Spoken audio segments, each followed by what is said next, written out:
In this lecture, we learn about titanium alloys, titanium biometallic alloys, and we have learned already about stainless steel, chromium, cobalt chromium alloys. So, in this lecture, we will learn something more about titanium alloys. So, as we had realized earlier, that stainless steel, it has basically a high strength, it is economic, it has easy processing.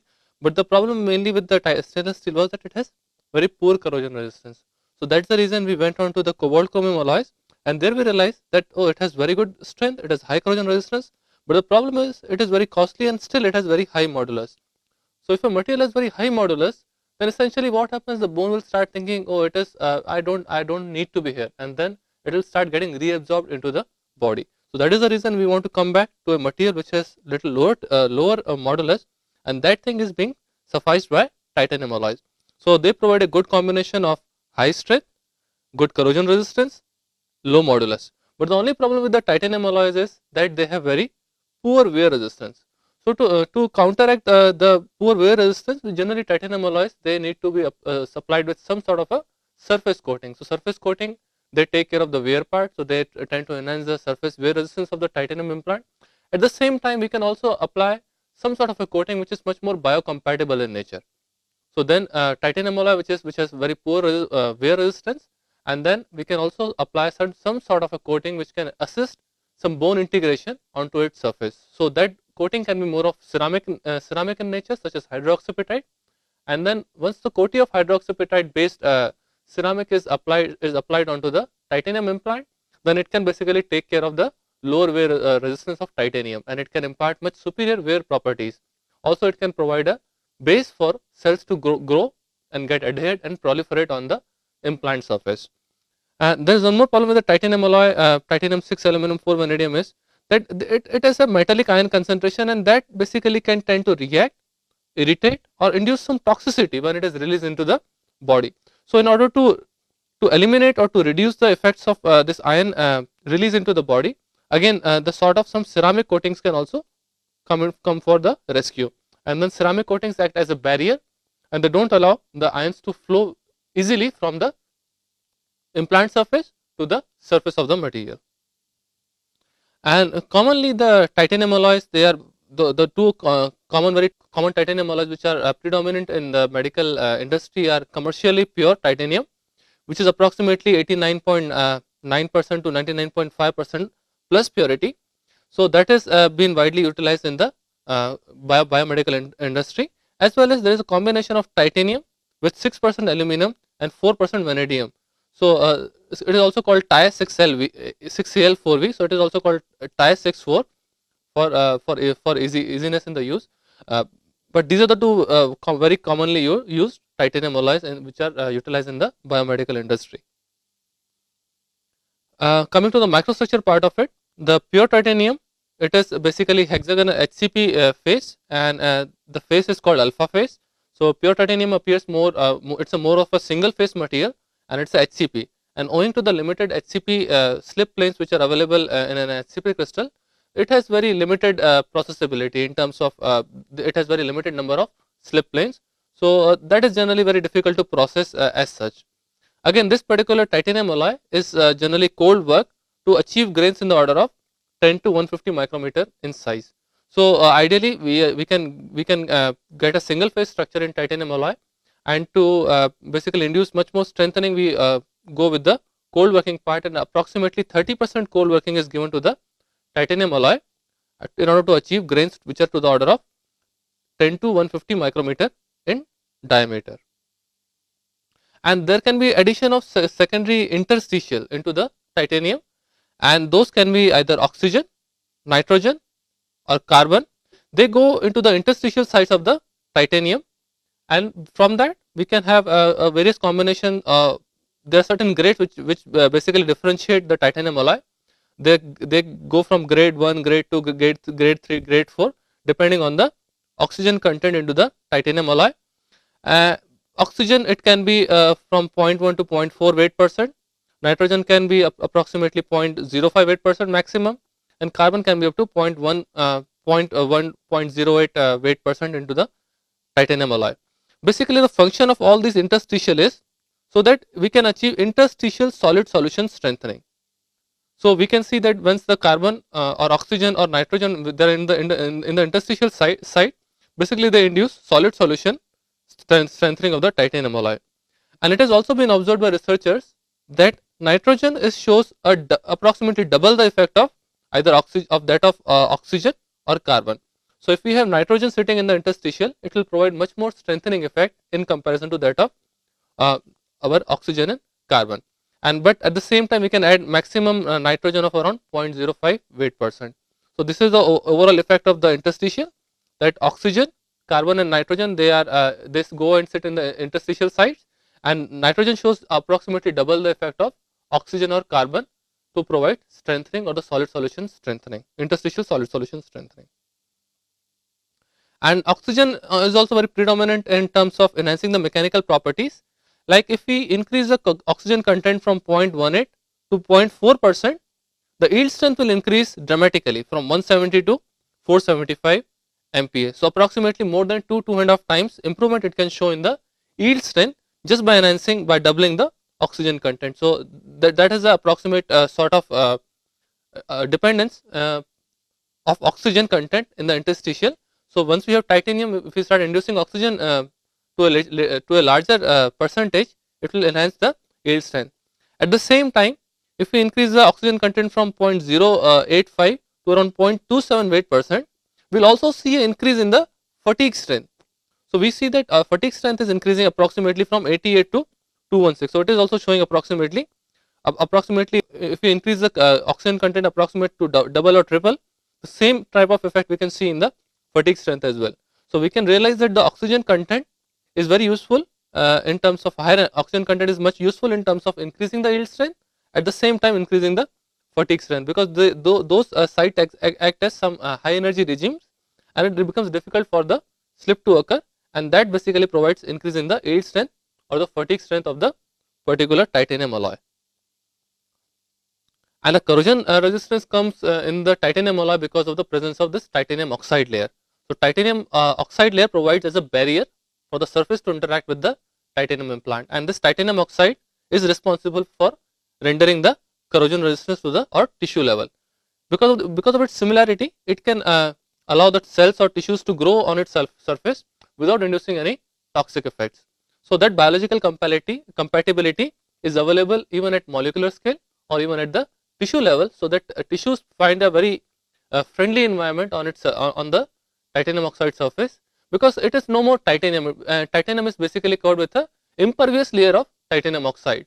So there is no release of titanium ions through this particular titanium oxide, and the titanium oxide is much more bio-friendly. It's very bio-inert in nature, and that does not induce some irritation or toxicity effects into the cells or tissues.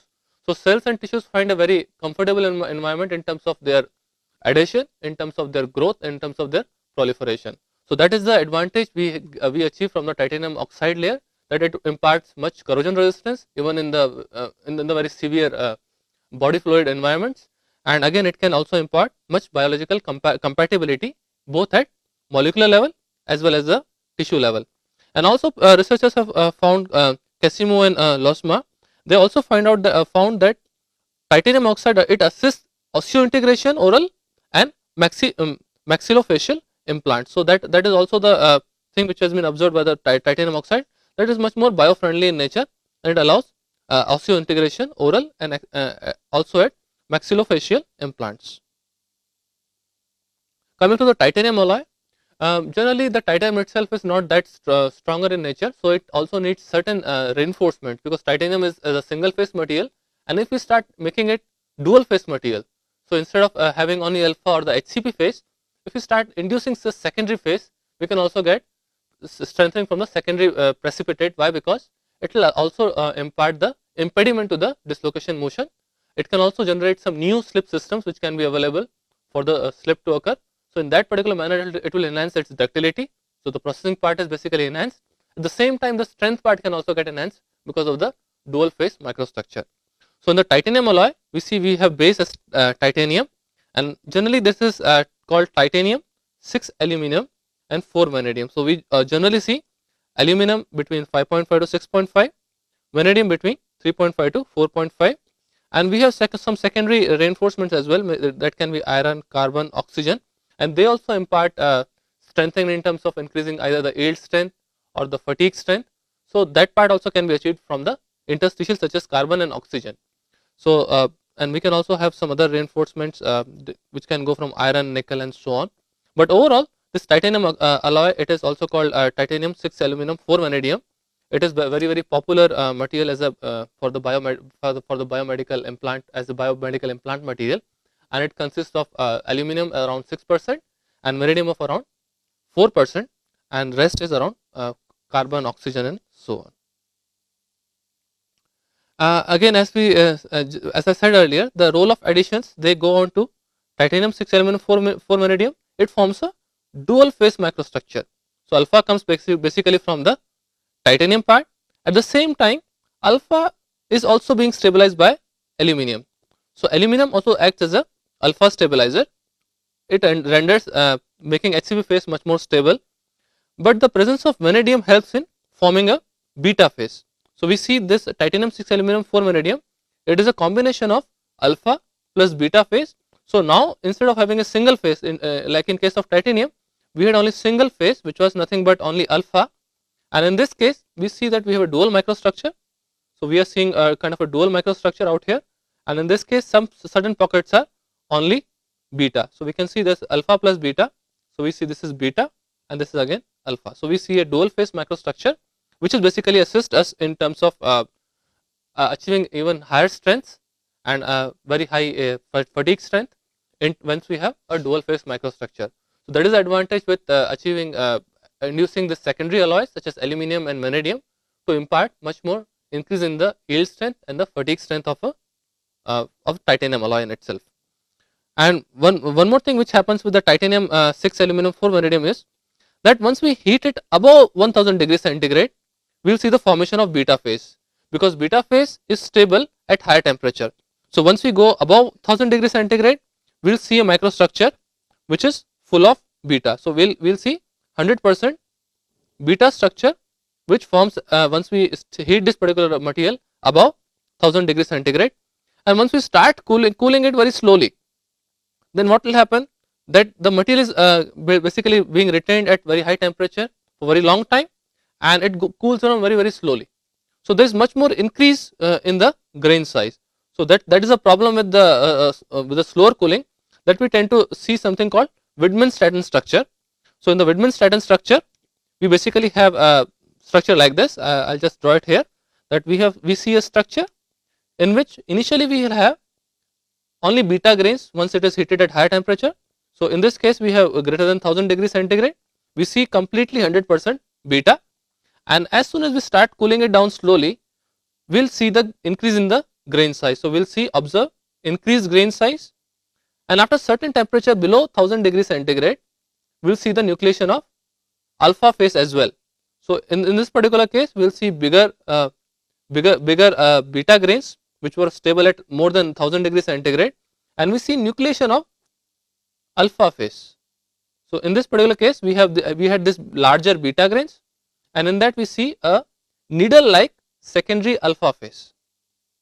And this structure is not that good. Why? Because it can be very highly brittle, and this because its grain size is very huge, and also it is more like a needle structure. So needle, it means it can induce very high stress concentration factor. So that is the reason this structure is not so preferable. So we see very huge beta grains, and in those, once we start cooling it very slowly to lesser than 1000 degrees centigrade, we see that the alpha grains, which are HCP, they start precipitating, and since it is a needle like structure, this structure can induce very high stress concentration factor near its tip, because it's a needle like structure. So that is the reason it can be very deleterious. So we may not achieve that sort of a strengthening or the toughening what we are really expecting to see in this particular material. So that is the way we need to modify somehow in terms of the heat treatment, so that we can achieve a structure which is much more compatible in terms of its mechanical properties. So that is the though it has certain advantages in terms of its additions, but this slow cooling is inducing some deleterious effects in this particular material, and the grain sizes, they can basically be more than even 500 microns, and at this particular grain size, the mechanical properties will be very inferior because of the Hall patch relationship. because our grain sizes are to the order of around more than 500 microns. So the overall mechanical properties, maybe such as yield strength, they will be very inferior. So that is the overall negativity which can be induced just by processing itself, because in this case we are taking the material at very high temperature, more than 1000 degrees centigrade.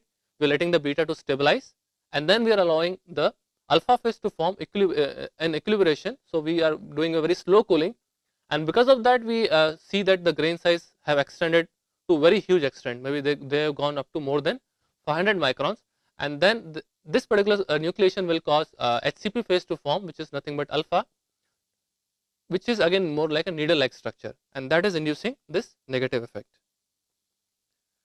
So we can see this Widman-Staten structure. It is basically we see that the HCP alpha phase, which is aluminum rich, and again which is when depleted in the vanadium part, it starts precipitating as a plate or needle.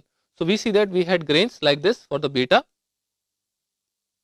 and then in that we see the nucleation of this alpha phase, which can start nucleating at the within like this, and then we have this beta phase, and then again we will see alpha phase nucleating, because alpha phase will be much more stable at less than 1000 degrees centigrade. We will see more of the grains which are forming alpha now. So we will have much more regions which have started forming alpha, and then the original beta regions which were present because we had taken the particular material above 1000 degrees centigrade. So this is the initial beta, and then we start seeing the formation of alpha structure, which is much more needle like, and that induces specific crystallographic orientation in beta. So this alpha is forming by precipitating in particular crystallographic orientation. So that is the reason it comes more like a needle like structure, and that is again forming within the beta grain. So we have alpha getting precipitated in certain directions of the beta phase. So that's what is being observed out here, and it is again a coarse grained material because the material has staying for the whole heat treatment for couple of hours. So that is what the problem with this particular material is. We are taking it to very high temperature, we are letting it be there for much time, and then we are doing a very slow cooling. That is the reason the material undergoes a higher thermal exposure for a very long time, and that is the reason the grains remain very coarse. And again in that we have we see that the alpha is getting precipitated in the BCC type beta matrix along certain crystallographic orientations, and that is the reason it appears more like a needle like structure. And again this needle like structure can create very high stress concentration effects near its needle, along the needle edges, and that is the reason it is a very poor structure. So to avoid that particular part, what can be done? We can do a rapid cooling, and rapid cooling it basically induces martensitic or bayonetic type solid state transformation, and since we have very rapid cooling, we can also achieve very fine microstructure. So that is the advantage with this rapid cooling, is that instead of now a very coarse Widman-Staten structure, we are seeing a martensitic or the bayonetic type solid state transformation. At the same time we are able to achieve very fine microstructure. So we are not staying at the high temperature regime for very long time. So temperature is not high anymore. We are doing a very rapid cooling. So we go to in excess of 1000 degrees centigrade, but we cool the material very rapidly, and that rapid cooling induces martensitic or bayonetic type solid state transformation, and again rapid cooling also induces very fine microstructure. And again the alloy is heated or cooled below the beta transition. So we are not letting this particular material go above 1000 degrees centigrade. So we are letting this transition happen below 1000 degrees centigrade. So we are heating the material to lesser than 1000 degrees centigrade. So we don't allow the beta to form completely. So once beta is not formed completely, rapid cooling can induce martensitic or bayonetic type transformation, and at the same time we are not allowing the grains to get coarsened. So grains remain fine and they are retained as such. So we are not letting the grains get coarsened because we are basically heating them much below 1000 degrees centigrade, and then they are basically annealed to give a very fine microstructure. In this particular cases, we have isolated beta in alpha matrix. So that is what is happening now. We are not letting the beta form to a large extent. So we see very fine grains which can form, and these fine grains they are to the order of around 10 to 20 microns. So instead of going up more than 500 microns, they are no more 500 micrometers in diameter. They remain in the 10 to 20 micrometer regime. And once we have this fine alpha regime, so we have alpha grains, and we see that the beta is forming within it. So we will see some beta is forming here and there, but it is again scattered. It is again very fine. Fine, it means it is to the order of maybe say 1 to 5 microns or so. So this alpha is very fine because the grains themselves are around 10 to 20 micrometers.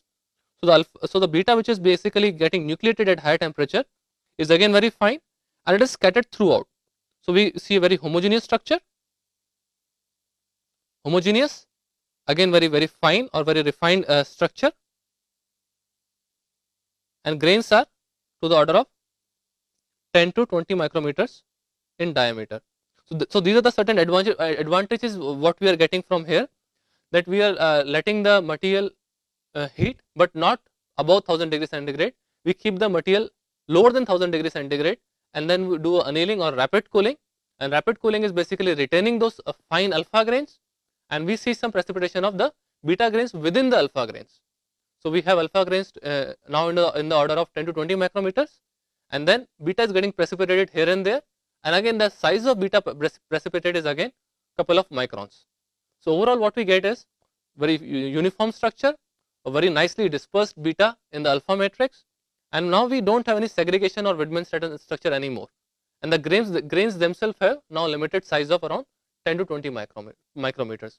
So overall properties, they grow multifold because of absence of this negative structure, such as the Widman structure or the coarse grain. So the fine grained materials also now induce this Hall patch relationship. Because of Hall patch relationship, we can get much superior properties, mechanical properties out, which are stated in the earlier lecture. So, but one thing is basically seen is that titanium alloys, the Young's model doesn't change much even with certain additions, and for a commercially pure titanium, which is cold work to around 30%, we see yield strength which is to the order of around 485, tensile strength of around 760 MPa, and it has fatigue endurance limit of around 300. But as soon as we start adding certain alloys to it, like in case of titanium 6 aluminum 4 vanadium, and that material is forged, annealed, and heat treated. So we can see that once it is annealed, we can see increase in the yield strength to up to around 900 megapascals, tensile strength of around 1000 MPa, and fatigue strength is almost doubled. So at the 10 power 7 cycles. Again, controlled heat treating can increase its yield strength to around 1034 megapascal, which is more than a gigapascal. Tensile strength is also increased by a certain extent, around 1.1 gigapascals, and fatigue strength is also increased to a certain extent. So we can see how the role of heat treatment can be utilized in this particular processing of titanium alloy to achieve enhanced mechanical properties. So that is what it is. Like titanium alloy, we are seeing certain properties. Once we add 6 aluminum 4 vanadium, we see a dual phase microstructure, and that dual phase microstructure is basically assisting in the increase of yield strength, which is almost 2 times. And then again heat treatment, control heat treatment can again increase the yield strength by that much factor of time, and again the fatigue endurance limit can also be increased by around 2 times. So that is the way in which we can manipulate the properties of titanium alloy via certain secondary additions, and as well as performing some heat treatment by utilizing the heat treatment of the titanium alloy. So that are the advantages of utilizing titanium alloy and performing the heat treatment, because we can achieve very superior yield strength and tensile strength and the fatigue strength. Though the Young's modulus remains same, approximately it is similar, it does not change much, but the enhancement in the yield strength, tensile strength, and fatigue strength is just phenomenal. Again, titanium alloy, as we learnt earlier, that titanium alloy, it has a very poor wear resistant. At the same time, if we want to have a very high superior fatigue property, it is basically more of the implant which takes the load and undergoes much more wear and tear in terms of taking the impact, in terms of taking the fatigue. Because ceramics, they are very brittle in nature, so they cannot take much of the load or the fatigue. They don't have good fatigue property because they are ceramic, so they don't have enough yielding which can happen in the material. So we see that the fatigue property is much more dependent on the titanium alloy. So that part we can see that fatigue property is more dependent on the implant or the titanium alloy which forms the implant, and to improve the fatigue property, it is only titanium alloy which is being responsible out here. So we need to perform certain heat treatments, as we saw earlier, that we need to perform controlled heat treatment. We have to take the material below 1000 degrees centigrade and do the heat treatment. So the yield strength and the fatigue strength, they increase to a large extent in comparison to the titanium itself. So if you are utilizing commercially pure titanium, it might have fatigue strength of around 300 megapascals at 10 power 7 cycles. But if you take a titanium alloy and properly heat treat, it can have up to 600 700 MPa for same life cycles. So that essentially tells us that we have to utilize a superior grade of titanium if we want to achieve a very high or the enhanced fatigue properties, and because that is mostly dependent on the implant, because implant is the one which is to take the overall load.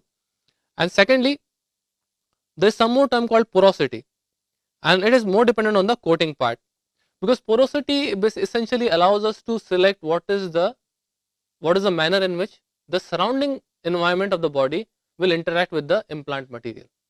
If our coating itself is bad, if coating is not good, not adhering to the cells, cell may not tend to adhere on the implant and will see a failure, or there won't be any bonding between the bone and the surrounding tissues, and the implant and the surrounding tissues. So that is a problem with the coating part, that coating also is being mostly decided by the porosity part, that we need to have enough porosity that cells can come and they can adhere onto the surface and they can cling themselves onto the porosity which is available to them, and then form a strong bond with the bone implant. So that is one more criteria, that we need to have a good porosity which is similar to the size of the cells, and that can provide anchoring to the cells. And again, this surface coating is highly responsible in terms of the biocompatibility, because surface is the one which comes in direct contact with the cells. So if the surface itself is not biocompatible, we will see some toxic effects. Cells may not tend to adhere to the surface, cells may not proliferate, cells may not grow at all on the surface. So we see that surface property is highly essential in terms of dictating the cytocompatibility or the biocompatibility of the particular material. So the secondary coating can be applied on the titanium alloy to render it much more, make it much more biocompatible. And again, the implant life itself, it depends on many aspects, such as it can depend on the fatigue property, it can depend on the porosity, it can depend on the biocompatibility. Again, all these aspects are multidisciplinary in nature. A metallurgist will come and find out about the material, mechanical engineer will come out and they will talk about much more about the fatigue property, then a biologist will come and they will talk about the biocompatibility, and a surgeon will come and talk about the overall applicability as an implant. So there are certain aspects to the titanium alloy which makes it a complete implant which can be inserted into the body. So these coatings on the titanium alloy, they also are one of the very essential components, because they take care of porosity, they decide about the surface property, also they take care about whether cell will be much more compatible or not. They can also induce some sort of a porosity under the material, they can enhance the wear resistance of the material. So they have to be the ones which are much more seeing the direct environment.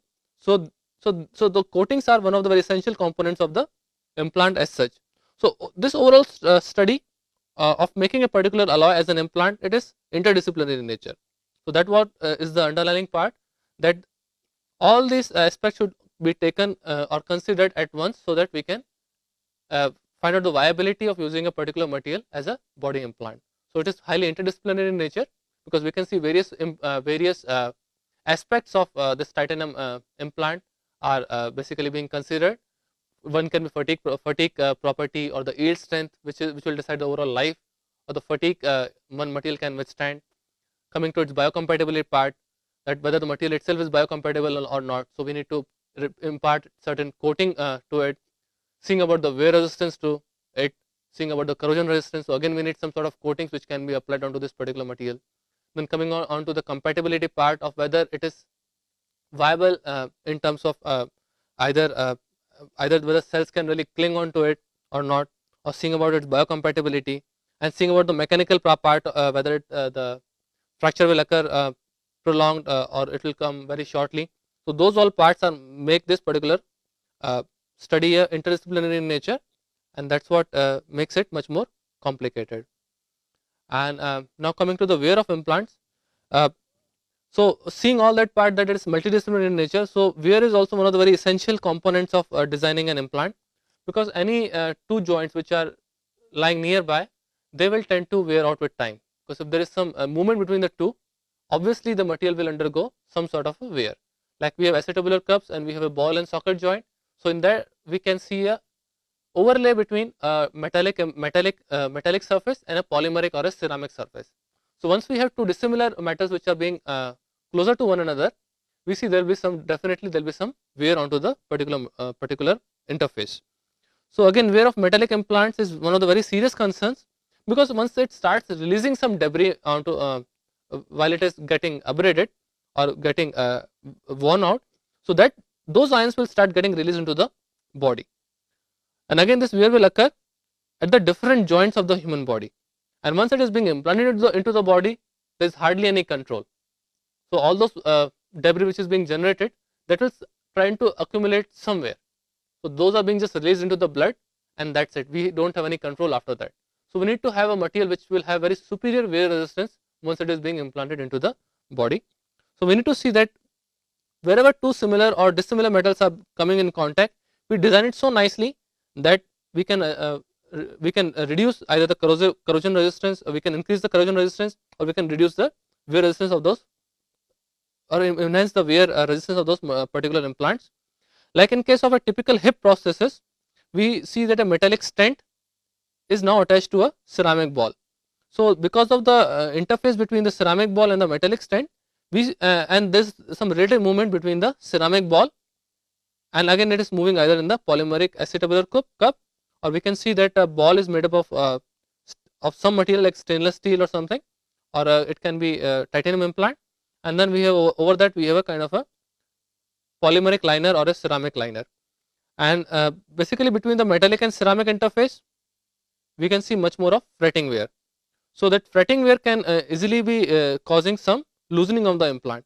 So what we see, if we see that there is some wear is happening between the interfaces, between metal and ceramic interface, that will tend to increase the gap between the two.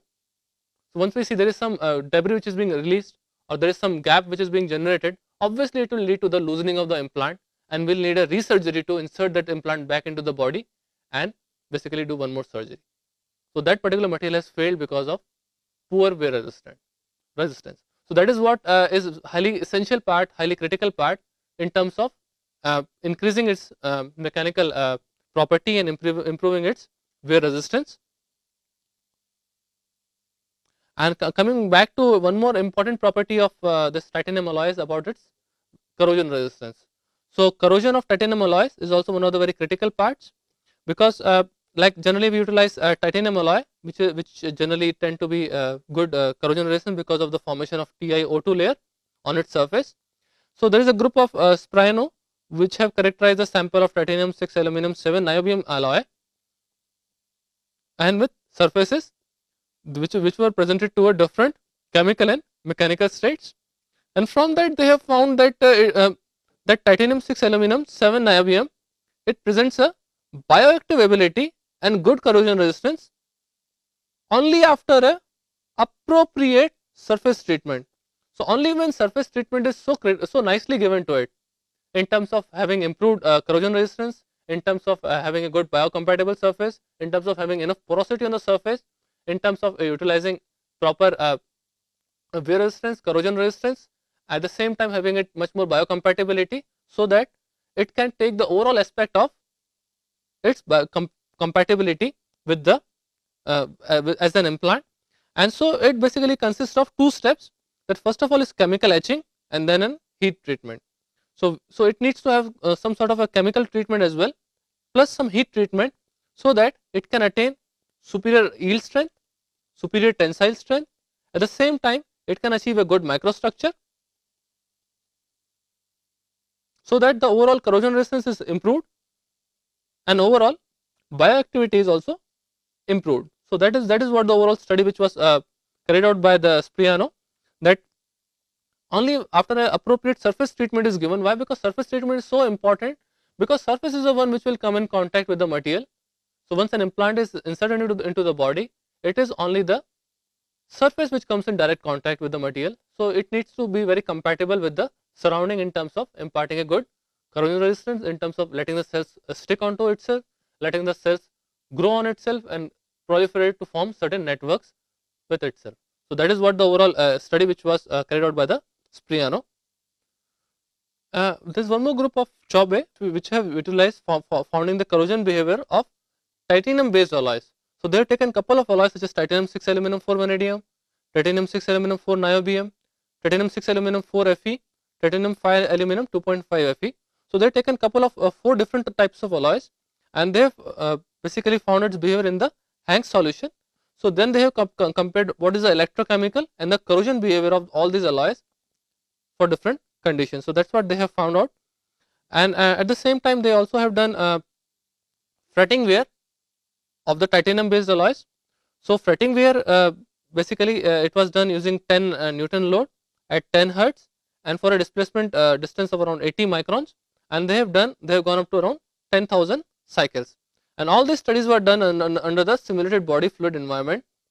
So basically they found that the coefficient of friction for titanium 6 aluminum 4 vanadium lies between 0.46 to 0.5, whereas that of 5 aluminum 2.5 Fe falls within around 0.3.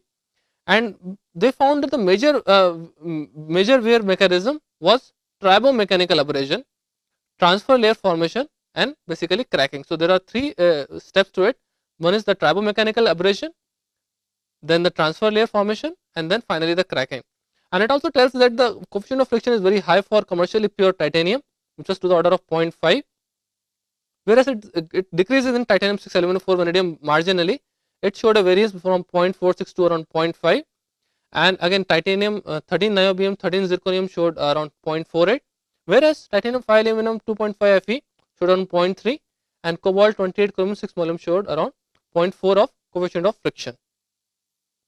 And coming back to the corrosion part of it, that the passivation parameters were obtained from the potentiodynamic polarization studies. So they were did again in the Hanks solution at 37 degrees centigrade, and they found out the passivation behavior around at the zero current potential, which was ZCP, zero current potential, and they saw that various values for the different titanium alloys. And the region between the breakdown potential and the zero current potential is the regime where the material remains much more stable or passive. So that stable passive region is being defined in the region of zero current potential and the breakdown potential. So in this, if we just draw a comparison of all these 4, we can realize which material is basically much more stable in nature. So based on that, we can also see the approximate the passivation current density, which is around very high for titanium 6 aluminum 4 vanadium, but it is marginally approximately half as the compared to the for the other alloys. So that's what is being observed here, that the passive range in case of materials which have a very stable passive behavior is basically being given by the difference between the zero current potential and the breakdown potential. That's what we are seeing out here, that the breakdown potential is around it is again very high for the titanium 6 aluminum 4 vanadium, but it's approximately comparable for other alloys as well. So all these results are not so drastically different, but they all are comparable with one another. And again from the TEFL extrapolation, the corrosion rates were determined for the titanium alloys, and we can see the corrosion rates in terms of micrometer per year are approximately similar in nature, whereas titanium 6 aluminum 4 vanadium showed the best response, whereas others are much more comparable in nature.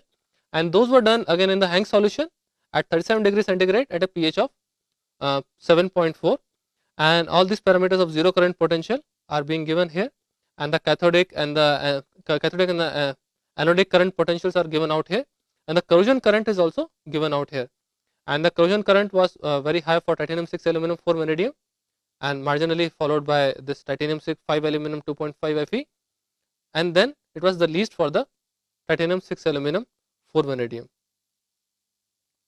And again the passive regime in case of materials, they exhibit a stable passive behavior between the zero current potential and the breakdown potential. So between this regime they show a much more passive region, and we saw that the addition of aluminum is basically decreases the passive range.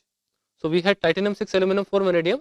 So the addition of aluminum is basically decreasing the passive range, as we also saw it for the titanium 15 aluminum thing. And but the niobium addition increased the passivation range, but not as much as that of a titanium 6 aluminum 4 vanadium.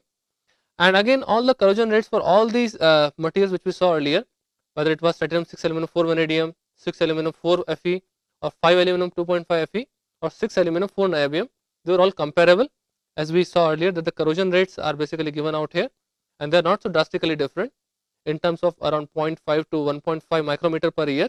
So they all show a much more stable region, and we see that the this addition of this particular aluminum is basically responsible for the enhanced passivation regime.